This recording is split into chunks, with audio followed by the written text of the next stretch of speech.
Let me ask you about the fight when you because I'd watched you in UFC and you were unbelievable, just an incredible tour de force.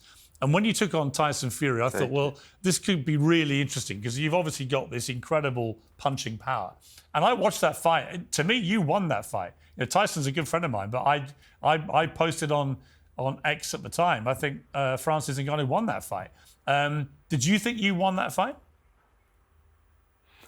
Yeah, I think I won that fight, but I won more than a fight. You know, for me, he was a dream. For me, I was living a dream. It's something that I have been chasing for years. I have been dreaming of for years to box at that level. And then I get to that specific moment, and then they put the main show, and I was the man in the show.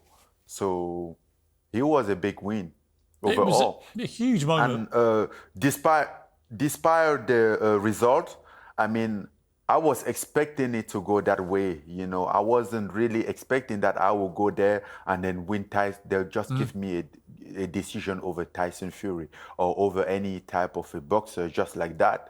You know, I knew that I was an outsider, but I was just there to make my point and live my dream. But I'd been in Las Vegas to watch the Floyd Mayweather-Conor McGregor fight live with my sons, actually. And he got very easily outboxed by Mayweather. And that's why your fight with Tyson Fury was so fascinating, because Tyson Fury is one of the all-time great heavyweights, and you were pound to pound with him the entire fight, and to me, edged it. I mean, people can argue about that as much as they want, but certainly you didn't lose that fight. How satisfying was it for you to have crossed over into boxing, to take on one of the greats, and to emerge so strongly from that? It was very satisfying, you know, because like once again, I have to get people wrong. You know, I have to shut them up.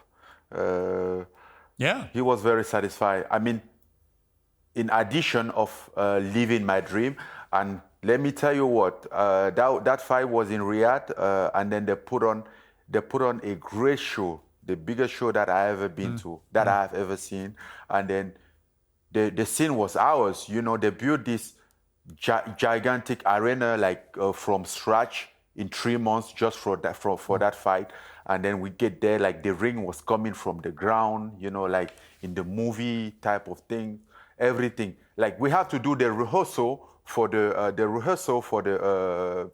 workout the day before come the fight day. Like that's how big the show was.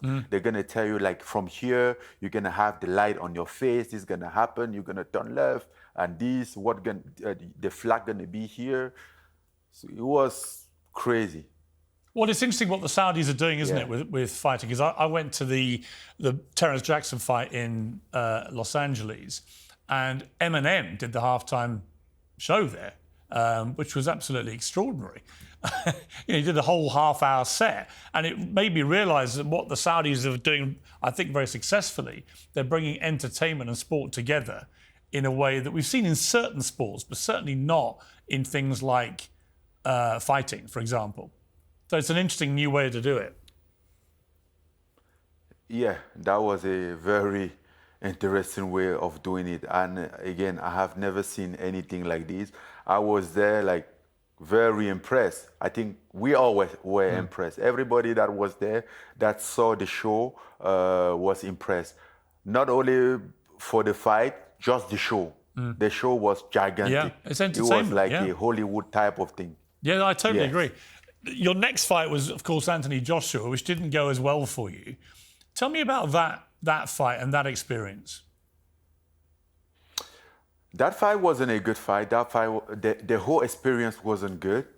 A lot of things were off on that fight, and might just have been a bad day in the office, but a lot of things leading up to that fight wasn't right.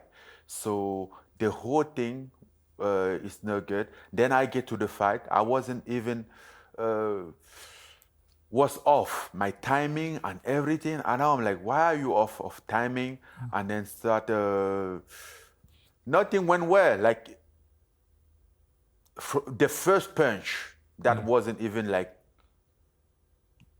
hard that put me down. I'm like, really, like, that's when I realized that he wasn't okay, because that's not the punch that would get me down. Like, even in the Tyson Fury fight,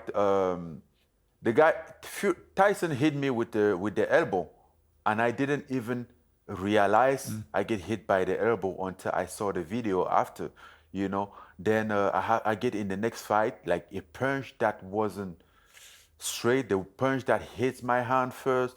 I mean, that wasn't so good. And I don't want to make an excuse.